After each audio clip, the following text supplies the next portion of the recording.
আজকে আমি বানাচ্ছিলাম নিরামিষ ডালের বড়া। চলো রেসিপিটা শেয়ার করি। আমি প্রথমে মটর ডালের বড়া বানাবো ভেবেছিলাম, তো মটর ডাল আমার কাছে কিছুটা কম থাকায় একটু ছোলার ডাল আর একটু মুগ ডাল দিয়ে ভেজিয়ে রেখেছিলাম। তো তারপর ভালো করে ধুয়ে নিয়ে মিক্সিতে পেস্ট করে নিলাম।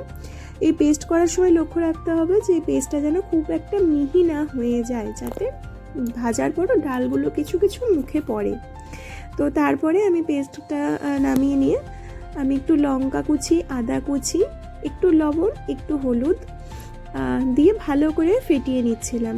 আমি তার মধ্যেখানে দেখাতে ভুলে গেছি, একটু হালকা বেকিং সোডা দিয়েছিলাম। আমার যেহেতু পরিমাণটা খুব কম ছিল, আমি অল্প 1 চিমটি মতো দিয়েছিলাম।